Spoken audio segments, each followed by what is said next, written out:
What's going on, everybody? It's your boy Mood616 here, and yes, man, we are back with part 8 of this monstrosity hip-hop CD collection update. Yes, it has been building up for a long time, and we have many more to go. So next 25 albums I grabbed off the shelf, and yeah, man, hope you guys are staying safe out there during this quarantine time. I'm looking super nappy right now, man. I haven't shaved my head in a while, and my beard's getting all I might as well just take everything off coming up here, man. It's like, this quarantine life, man, is like, it's sometimes you just don't give any fucks, you know? It's like, it is what it is, man. Who are you gonna impress? Your fucking self? Like, whatever, man. But without further ado, man, let's get right into this update. First up here is an album that I actually had on, like, this is one of those holy grail albums for me because it was so hard to find. It really was so hard to find. And that is Black Hole, the live element. This came out in 2000. This has been out of print for a long time. I'm very proactive with Discogs. I'm always looking for copies for sale. And even a couple years ago, like last couple years, there's been, you know, copies for sale going for a lot of money and stuff. And you know, I think the last time I checked before I got this, there was 5 or 6 copies or something like that going for ridiculous money. Then Dust and Dope actually got a bunch of copies straight from Black Hole. They got like 50 or 60 copies, so they sold them at normal price, like $14, which is just insane to me, that they were still factory sealed and everything. So once, you know, they sold out in a couple days and now they're gone. So for shits and giggles, before I started doing this update, I wanted to see on Discogs how much this thing was going for. And there's only two copies for sale, which surprised me that people didn't buy them up and then, you know, start to, you know, put them up on Discogs for ridiculous elevated prices. But in fact, there was actually less on there. $199 was the cheapest copy of this, which I thought was just absolutely insane. So I'm pretty happy with the $14.99 I paid for it. But if you're not familiar with Black Hole, he's from a group, the Underground Poets Society. And this is one of those albums I remember hearing a couple tracks from back in the day, and I was like, oh man, I want this. I couldn't find it. You know, it was just one of those things that kind of came and went super fast, and it was just rare. It was just one of those really rare titles and shit. But it's that 90s kind of boom bap shit and stuff. Upward Bound, I think, was the first track I ever heard from Black Hole's solo stuff, and it just kind of got me hooked. I really like this. Is an interesting album because it runs like 75 minutes long or some shit. There's 16 tracks. The majority of songs on here are like 5-6 minutes long. They're super long tracks. It's funny because the last song on here, Dead Ants, is like 15 or 16 minutes long, and there's really no breaks in it. There's a song, and then it kind of fades into another one, and then it fades into like this beatbox kind of session. But it's just crazy, like, how long this record is for 16 tracks, and there's a couple of interludes on it too, so it kind of goes to show you how long the songs really are on this. But he's dope, man. He's dope MC. I like the boom bap feel to it, man. It's that late 90s, kind of early 2000s boom bap feel to it, and it's cool, man. It's very soulful. But I'm very happy to have this in the collection, then I didn't have to pay the $200, which I never would have. But $14.99 from Dust and Dope Recordings, can't go wrong, man. So very happy to finally get that in the collection. That was the craziest shit, man. I go to that website every once in a while because I don't really promote their shit anywhere else, and there happened to be Black Hole for sale on there. I was like, what the hell? So I looked into, like, no, we got these copies from the artists and shit, and I was like, damn, craziness, man. Like, just by chance. And I bought it, and I think the next day they were sold out. So other people are obviously looking for it too. So next up here is Sons of Man, the Old Testament. This came out in 2006. This is more or less just a compilation of some older tracks, some newer tracks with some features and things like that. It's actually featuring a lot of tracks off the Nothing New Under the Sun album that was shelved in 1996, which I still would like to know why the album got shelved, because Sons of Man, if you know anything about early Wu-Tang affiliate groups like Kill Army and Sons of Man, they were like the early groups that were signed to Wu-Tang Records.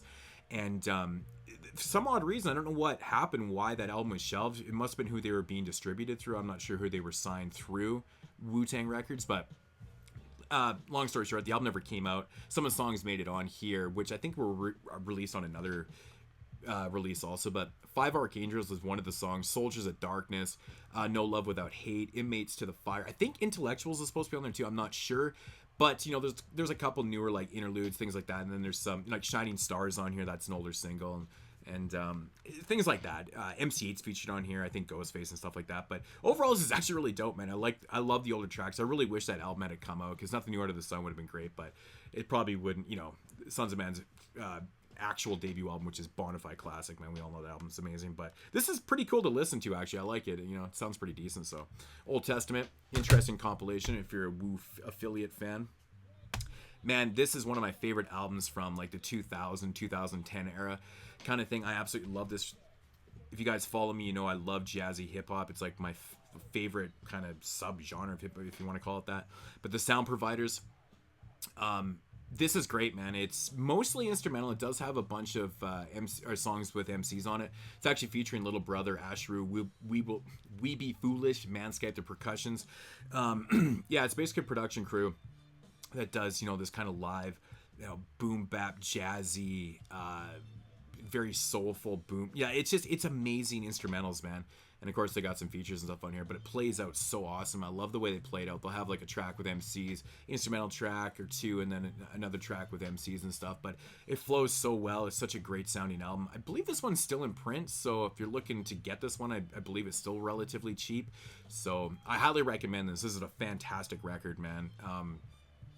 From 2004. So yeah, Sound Providers, if you're into the jazzy boom bap stuff, kind of low-key, laid back, very soulful shit. Man, this is a funny ass soundtrack to a movie I've seen before. I actually don't own this, but it's been so long since I've seen this that I actually don't remember it at all. And like, I randomly came across this soundtrack and I was like, holy shit, I don't actually own that. And this soundtrack is kind of funny for a couple different reasons. Yeah, the Fat Beach soundtrack, which is starring Coolio. The first quirky thing about the soundtrack, there is no Coolio song on this soundtrack.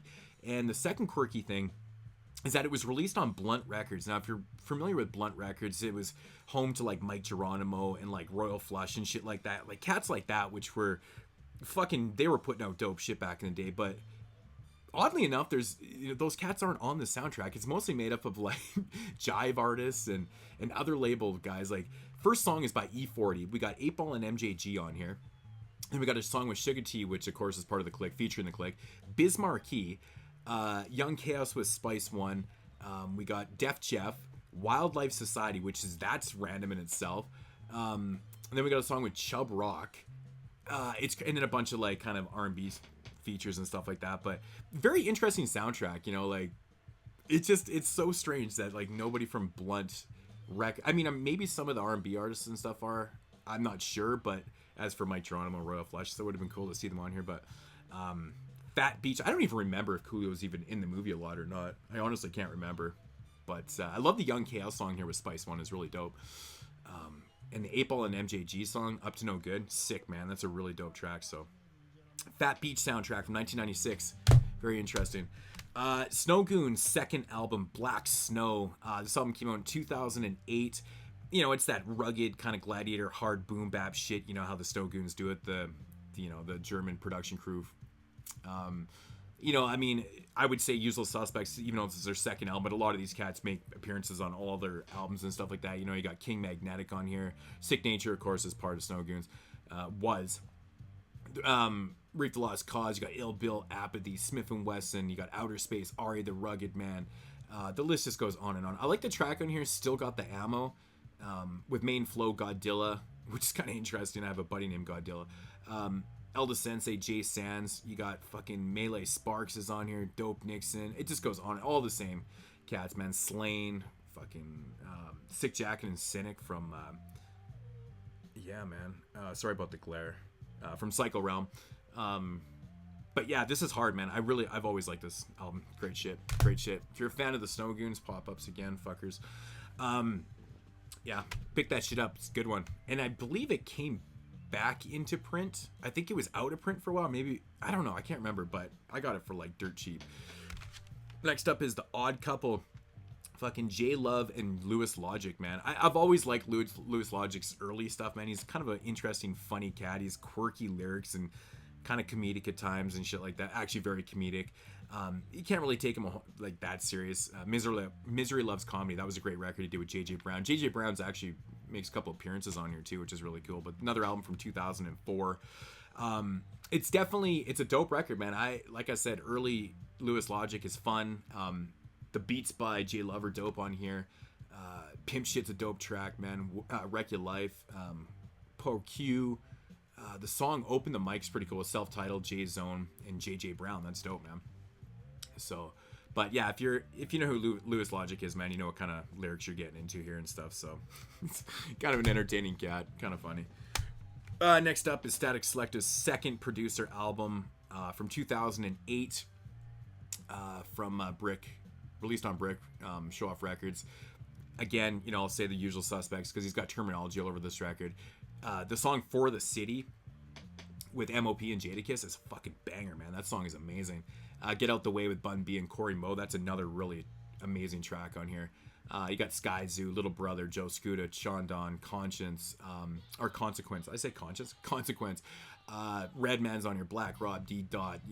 Actually, a really interesting track is So Good with Knowledge from the Kids in the Hall and Rex and Seal Smooth. Seal Smooth makes an appearance on here. It's pretty crazy. List goes on and on. Shaw Stimula has a feature on here, which is crazy. I don't know where that came from, but Glasses Malone, whole pile of shit. So Stick to the Script, Select a second record. Always a busy cat, man. He put out like 6 albums last year. He's just crazy. He puts out so many records, man. Here's an album that came out in 1996 that I actually never checked out back then. I never even heard this album until maybe 10 years ago. I decided to finally check it out and finally got around to grabbing a copy a couple years. But actually, no, I only grabbed this maybe last year sometime for really cheap, brand new. And that's A+, the Latchkey Child. Yeah, so A+ was 13 when he did this album. Now, I want to say that he only like co-wrote the lyrics too. I'm pretty sure that somebody actually wrote the lyrics and he helped with it and got a little bit of credit for it and stuff. But he kind of reminds me of Shaheem in those days a little bit. He has the same kind of flow, same type of style. He's a little bit harder on the mic. He doesn't really curse at all. I don't really think he curses at all, but so he's a little bit different in that aspect. But he comes hard on the mic, but like not super gangster. He just has that kind of mean approach to his flow and shit. And it's cool, man. I actually really dig him. He's got Prodigy from Mobb Deep on a song. There's a song in here called A plus Z, or no, A to Z. Oh, A plus Z featuring AZ, of course. So that's actually really cool. I think Buckwild does a couple tracks in here. I can't remember what ones he does, but you know, the album is actually surprisingly decent. You know, I'm not just saying because he's 13. There was a lot of kid albums that were actually pretty decent back in the day, but I was surprised that they didn't try to market this more towards the mainstream. There's a couple songs that sound a little bit more mainstream, but it's not like hardcore, you know, jabbing at the mainstream, like get this kid out there kind of thing. I was quite surprised. So, but yeah, it's a good record, man. I actually really enjoy it. Moving along to another album that came out in 2004. And that is Capital D's Insomnia. This was his first kind of solo album. He did an album with the Mole Men Writer's Block a couple years before this one. And of course, he's from All Natural and stuff. Capital D now working with the Golden State Warriors, I believe. It's crazy. I do prefer his stuff with the Mole Men and All Natural. His solo records are okay. This one's better than the last one I showed. This one's actually all produced by Capital D himself. The beats are kind of hit and miss at times. I think Cap on this one is a little bit misstepping on a couple tracks. There's definitely some filler on here. Like you can tell that he was kind of losing his way with this one a little bit, in my opinion. It's not a bad record. It's just not that memorable, which is kind of unfortunate because Cap D is a dope MC. And I think he just works better in the all natural environment, to be honest, than maybe the Mole Men and stuff. But I don't know, maybe it's because he was producing on this one and stuff. It just kind of comes out as being above average. It's not whack or nothing, but it's not that memorable, unfortunately. Speaking of albums that are kind of, you know, oh man. So this is an album that I heard when it came out back in the day. And because I was a big fan of the guy that presented this group. And man, I hated this album. So I decided to give it another shot. Like all these years later, I found a copy for like 50 cents or something. So I was like, why not? Even if I still hate it, it's not a big deal. And that's Afra presents The Perverted Monks. So Afra's group. This album came out in 2004 also. I think there's a lot of 2004 albums in here. It's just like crazy, strange. Yeah. But yeah, man, this one just does not do it, man. Afra, he produces a couple tracks on here. PF Cutton does like 4 tracks or 4 or 5 tracks or something like that. I know Domingo does a song on here, but PF Cutton's beats just aren't great. It's nothing like you're expecting from like, you know, Blase. Even Domingo's beats not even that great on here, but it's just the MCs, like it's really not that great, man. The cats aren't that good on the mic and shit. It's very, very forgettable. Just not good shit, man. I mean, Afra's song Perverted Monks from his first or second solo album, I can't remember, but it's better than this entire album put together. Just put it that way. That's not a good album, man. Man, this is one album that I've been wanting to put in the collection for so long. I remember this thing being plastered all over the Source magazine when it was coming out and shit. I never picked up a copy. I don't know why. I just never went after this. I remember the video, the very first single off this and shit. It was awesome because everybody watched Yo MTV Raps like crazy. I mean, if you were a hip hop head like I was, you watched Yo MTV Raps. You were very familiar with, of course, Dr. Dre and Ed Lover.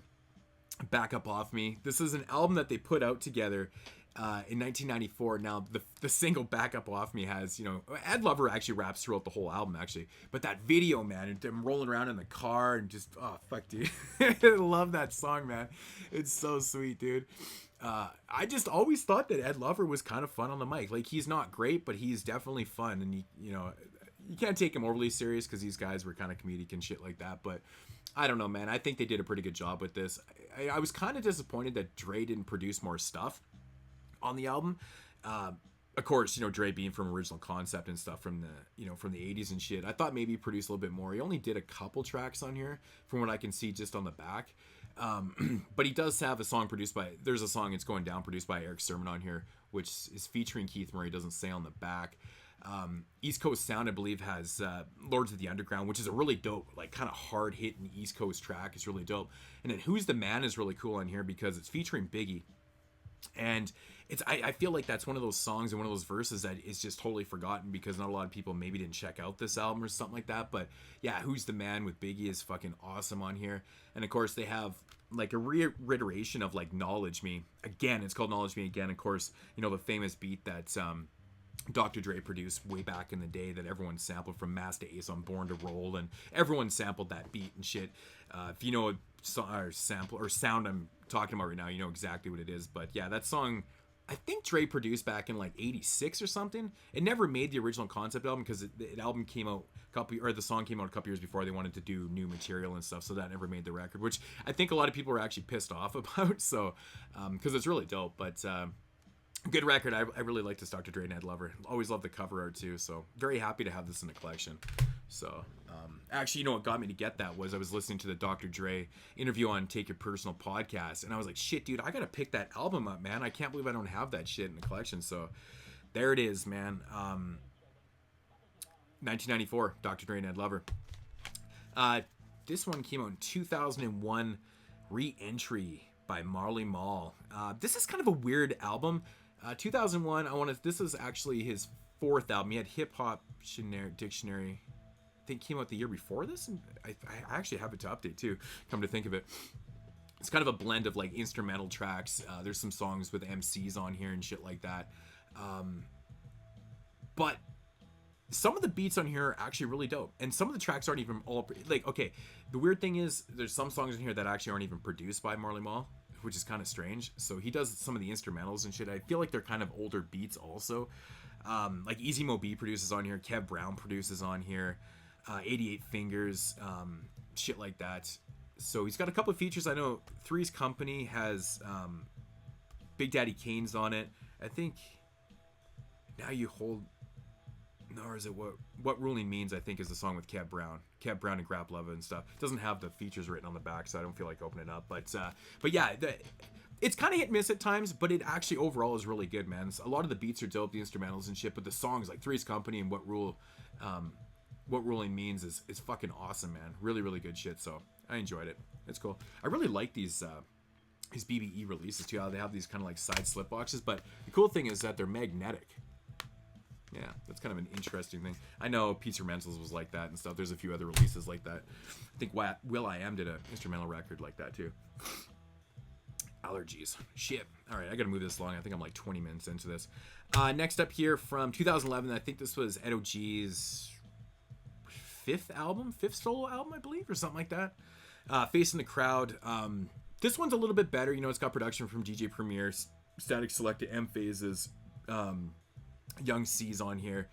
A few features, man, from Def Jeff's actually on here. Bishop Lamont. Special Teams, of course, he's part of that group with Slane and Jason. Charlie Tune and Jurassic 5, M1 and Dead Prez.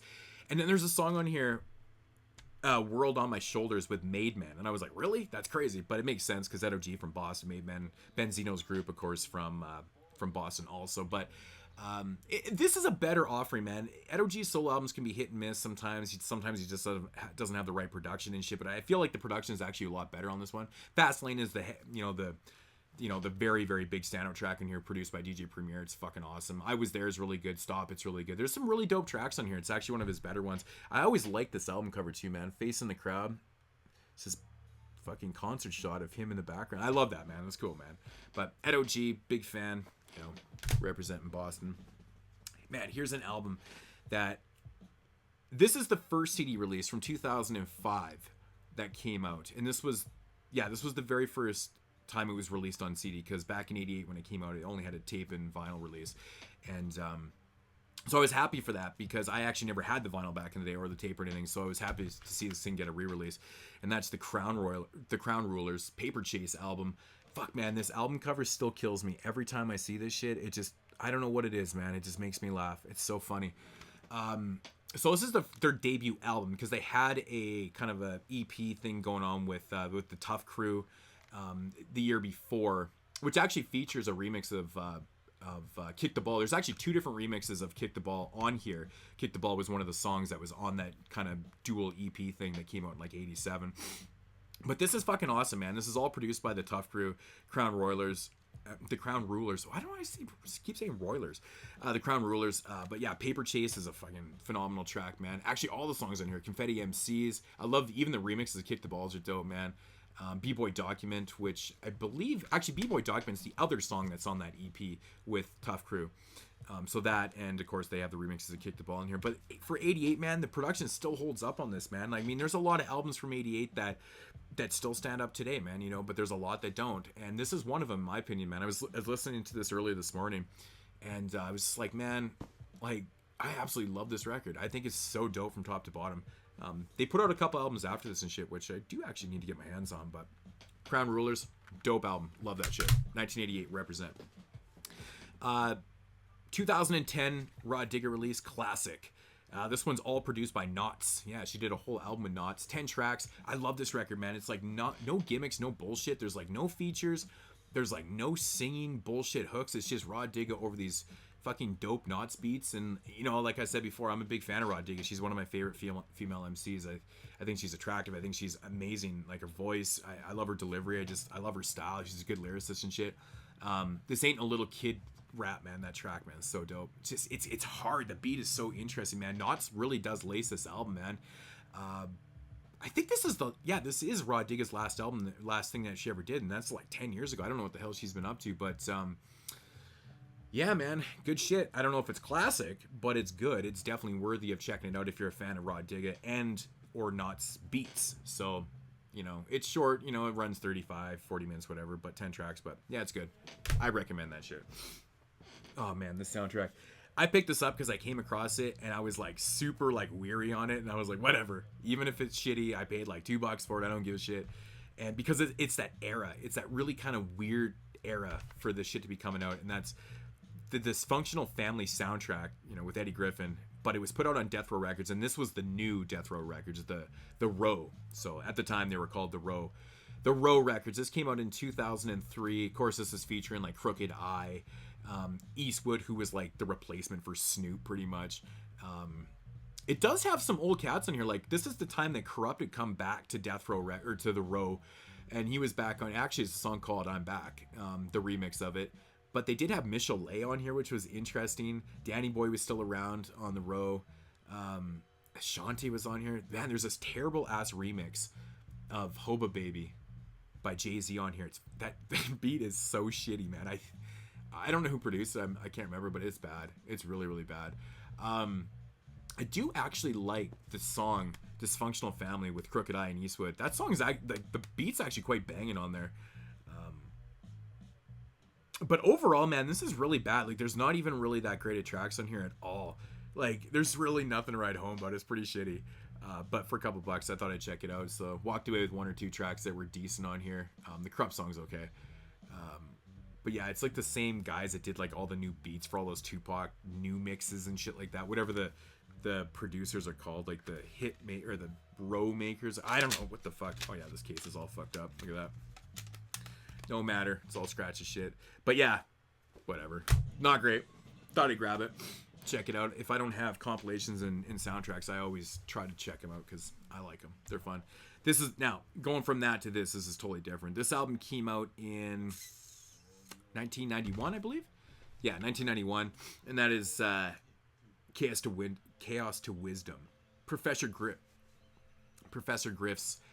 first solo album. I think I showed his first album in the last update, but Professor Griff. Yeah, this is dope, dude. This is such a great record. You know, it's more of, you know, kind of the pro-black type stuff. And, you know, if you're a fan of, like, Public Enemy and X-Clan and all that type of stuff, you kind of know what you're getting into with this. But this is a good one, man. It's not as good as, like, his first project, but this one actually has a lot of great moments on it, man. Like, Verbal Intercourse is really dope. Jail Cell. There's a song in here called Incognito. Of course there is. But lots of good stuff, man. Case to Wisdom and shit, man. Like, lots of good stuff. It's like that early 91 kind of flows. Those beats, man. You know that 91 shit, man. It's always good. Again, this was put out on Luke Records, which I still think is so crazy, man. You know, that fucking Miami bass shit, man. And then we got this, you know, Professor Griff, like, straight up, like, pro-black stuff. It's just weird that it was put out by Luther Campbell, man. I don't know. I just find it kind of strange. It's just really so not representative of what Luke was doing at the time, but I love this record, man. Definitely check out Professor Griff. Awesome stuff. Of course, the one time or two time he was in Public Enemy a couple different times. I think he got fired. Yeah, I think I mentioned I was going to show this one in this update because I think I was talking about the We Be Foolish record, possibly. But yeah, anyways, this album came out in 2002. Yes, Earplug. Yes, you, the poet. If you're a fan of that and the Psy record, man, you know, you'll be a fan of this, man. It's more, it's a little bit different, and if you like We Be Foolish and stuff, man, but this, you know, the most disappointing thing about this record is that it's just too short. Like, there's nine tracks, and it only runs maybe like 30 minutes or something like that. So it kind of plays itself out more like an EP kind of thing. It's considered his album, but it's awesome. Every song on here is fucking totally awesome. Like I said, man, if you're into the Psy and yes album, you know, and We Be Foolish and shit like that, you'll love this. It's really, really good. One that I picked up off a seller off Discogs, I can't remember who it was, but the dude had a lot of really great shit for sale. And I was just like super stoked to see this, but picked this up actually pretty recently. Awesome album. Love that one. Moving along, man, to a record that I actually heard when it came out. Never grabbed a copy. Came across a copy not too long ago, actually, and I was happy because I was on this Oh No kick, and I was just like, I was missing a couple of his albums, like, for some odd reason. I told the Disrupt story, but I didn't have this one. This is actually the last album I didn't have. I think I have them all now, and that's Animal Serum. He did a whole album with Prince Poe, and I love this record, man, because it's kind of like, you know, what you would think that maybe Organized Confusion might have done, like, in the 2000s. Like, the beats are so different for Oh No in here. I think it's kind of an interesting concept record too. It's really well done. Like, I love how Oh No kind of did this kind of futuristic, kind of almost like apocalypse sounding record. It's really hard to explain. It just knocks so different than that Poe had done before, and even what Oh No was even doing at the time. You know, 2013. It's got features from Saphir's on here with Rock from Helta Skelta. And then we got the song Smash with OC and Pharoah Monch. And that track, man, holy shit. Like, Pharoah just absolutely murders his verse. It's so sick to hear that. It's like pretty much an Organized Confusion song with OC. It's awesome. It's like absolutely amazing. Sadat X is on here. But this is great, man. I actually really highly recommend this album. I think it's definitely worthy of your time. If you're an Oh-No fan, if you love Prince Poe, definitely give this one a shot. It's dope. And I love the back too, like the way they did the track listing. That's awesome. It's fucking amazing. It's cool stuff. So moving along to Havoc's Hidden Files. Now, when this album first came out, I actually thought this was like just like a compilation of tracks that he'd recorded and stuff, but it actually is considered to be a second album because it completely plays out like a record. It's definitely not his most, it's not his greatest production. This came out in 2009. I just kind of wish that Havoc had put out more stuff, you know, throughout the 2000s. He was so far in between releases and stuff, and this one feels a little bit off kilter at times. Like, it does have its moments though, like Heart of the Grind's really dope. I Clap 'Em is like kind of vintage Havoc, man. It's very dark production and stuff, kind of like Heart of the Grind and shit. I think the song with Noid, and the song actually with Prodigy is pretty cool too. Walk With Me. There is moments of like kind of his darkness on here, but then there's moments where he kind of strays away from that, and it just feels so jarring and off kilter at times. It's not a bad album at all. It's just, it's not his greatest work. I think some of his, you know, what he did even after, what he did with The Alchemist was fucking amazing, even though that was The Alchemist production, but that just sounded crazy dope and dark. But it's okay for what it is. It's Havoc, Hidden Files. You got to have it in the collection, man, because if you're a big fan of, you know, Mobb Deep and shit, which Mobb Deep's The Infamous just had his 25th anniversary, yesterday. So that's crazy. It makes me feel so damn old, because like I remember buying that record like the first day it was out and shit, and it's like big ups to Havoc. So moving along, this album, the third in the Trill, Bun B's Trill albums, Trill OG. At this point, this was probably my least favorite one. I love the first two Trill albums. Actually, even Earplug after was pretty good too, but this one actually has a track on here, Let Him Know, produced by DJ Premier, which is really cool. I'd love to hear Bun B over more primo production. Actually, production on here is not too bad. A lot of features and stuff. There's actually a song in here right now that's featuring Pimp C and Tupac, and I want to say that the Tupac verse on here is actually original, or maybe it was an unheard verse at the time. I'm not sure on that. I'm not 100% sure, because there's so many Pac verses that it features on, you know, other people's records that bought up and bought over the years and stuff that have been rehashed, and some have been original and shit. I'm not actually 100% sure, but I want to say this one is. But yeah, man, it's Bun B. Bun B can even make some shitty ass beats sound amazing. That's how dope Bun B really is, man. He's just a dope lyricist. He's got that presence on the mic. He's got the voice. He's got the flow. He's got the delivery. You know, he's just, I love it, man. Bun B is just, oh man, one of my favorites from the South. I absolutely love this dude. I mean, UGK, gotta give it up to him, but you know, it's a good album, you know, for what it is and stuff. This is actually not the deluxe version. I know there's a deluxe version with like 4 more tracks, but yeah, I mean, it's painful to see Drake on 2 tracks on here. Drake sucks, man. But it's fucking Bun B. You gotta have the album, right? So, Trill OG. DJ Design from 2008. This was a second album, producer album. He's got cats on here like Grip Grand, Fat Cat, Oh No, Roxy. You got Dudley Perkins on here. The Guilty Simpson track, Ferocious, is fucking, it's self-explanatory, man. That track is ferocious, man. It's dope. Party Artie's on a couple songs. Ace Hustle. Foreign Legion makes an appearance with Battle Physical 1998. That's another really great track on here, man. Some pretty, man, actually, there's 2 kind of instrumental tracks at the end. The very last song, Gates of Steel, is it called? Holy fuck. I don't know what the shit was going on with that track, but I don't know how to explain the beat, dude. It's weird. It's just crazy. But this is pretty good. It has its moments. It bangs pretty good. So, yeah, it's okay. This is a really cool compilation, man. This is what Black Market, Black Label Hip Hop 101. This came out in 2000, I want to say. Yeah, 2000 on Tommy Boy. Black Label Tommy Boy. I don't remember, or maybe I do and I'm just forgetting, but the Black Label Tommy Boy in 2000, I don't remember what the fuck that was.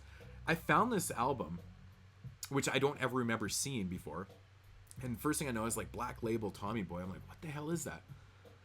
Somebody fill me in on that, because I don't feel like looking it up right now. I probably do know what it is, I'm just forgetting. Somebody started it, I don't know, that was associated with Tommy Boy and shit, but it's dope, dude. There's some really killer tracks on here. We got Self Scientific, we got the Jig Masters, DJ Spinner's group, De La Soul, of course, with Camp Low, who was on Tommy Boy at the time. Defari's on here, Talib Kweli and Tony Touch. We got Strickland and Royce to 5'9". We got The Matrix, Natural Elements. We got Meso, of course, from De La Soul. Master Ace is on here, The Bad Seed, Media Green. Royce to 5'9", again, solo track, I Won't Be, which is produced by The Alchemist, which is crazy, man. That's 2000. Deadly Snakes. Man, this is a really dope compilation, man. There's a lot of good tracks on here. Sorry for the glare if you guys can't read that. I'm trying. But the Self Scientific track, holy fuck, just banger, man. Super dope, man. Like, this was really surprising to me how good it was, so... But, yeah, man. I don't know if there's more of these. I'm going to have to check into it, but Hip Hop 101. I don't know how I missed this, because I mean, really, I almost have everything from Tommy Boy back in the day. It's crazy. Like, they didn't put out a whole lot, but when they did, it was always something that you were going to pick up. But Hip Hop 101, crazy. Moving along. Got two more here. Nappy Roots, 2002, Watermelon, Chicken and Grits. I love this album. I love this record. It's so, I love the Southern sound. I love the MCs in the group too. The back and forth, you know, they change up their flows quite a bit. It does have that Southern sound, but it has like that more kind of like 90s Southern sound, which I like. So there's a little bit more up tempo and stuff. Everybody knows the song "Oh No," "Heads Up" on here. You got "Po Folks." Fuck, there's a lot. I mean, this whole album is just ridiculous, man. It runs like with the bonus tracks like 78 minutes, which is crazy. So there's 17 songs and there's like a bunch of bonus tracks in here. You do have a Hoedown that's actually a bonus track. Heads Up remix, and then on Rock Me remix with POD and stuff. But like the album leading up to this, man, just nothing but bangers, man. I love this record, man. I just love that Southern feel to it, and it just does it properly, man. It's good flavor, man. Really, really good flavor. And then last up, man, we got the Blue and Union Analogtronics. Cheetah in the City. Man, that album cover. That does not look like a hip-hop album cover, does it? At all. But bangers, man. The Union Analogtronics production duo. Sick beats, dude. Sick beats. Blue, of course, being from the West Coast, it has a little bit of a West Coast feel. Like the beats are hard at times, but like not that gangster hard. But it's like this East kind of West mashup, and it's really interesting, man. I love the track on here with Damn Funk too. Damn Funk definitely has that appeal in it too. It's very funky. It has a Damn Funk kind of feel to it. But overall, man, this album, Blue sounds really, really good on here. He sounds focused because the beats were really good. They were easy to kind of work with, you can tell. But it makes for some really good structured songs, man. I think they're amazing. It does have a song on here with Frank and Dake and Fat Cat. Not too many features and stuff, but man, Blue really does hold it down. But the beats really kind of stand out on this album, man. Crazy. Because like I said, I went on this Blue kick a little while ago, and I picked up a bunch of the albums I didn't own. This was one of them that I just passed over. And I won't lie, man. I passed on this because I was like, what the fuck's with that album cover, man? I was being that way, but I went back and checked it out, and it's dope, man. Released on Fat Beats Records, 2016. So, yeah, I highly recommend this, man. If you're a Blue fan, check it out. It's awesome. So, but yeah, that is going to do it for the update, guys. I'll be back probably next week, 10 days with another one. I've been just kind of trying to spread these out a little bit because, you know, as the more you upload, people just don't check them out and shit. So if you wait a little bit longer, who knows, maybe you might check them out. I just want people to watch them, you know. They're fucking fun to do, so I love doing these things. But like I said, though, I got enough to do so many more updates, and hopefully these will keep me busy until the quarantine's over, and then I can start like rebuying shit and stuff. Because yeah, I mean, I kind of miss it. I kind of miss the hunt, you know, looking for shit. So, but anyways, guys, this one's run like 38 minutes, so I need to get the fuck out of here. But I'll talk to you guys later.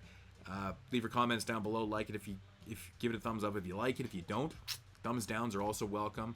And yeah, I'll check you guys later, man. If you have any thoughts on any of the albums and shit like that, just feel free to comment down below. I do read them. I try to comment back and stuff. So, but yeah, check you guys later. Deuces.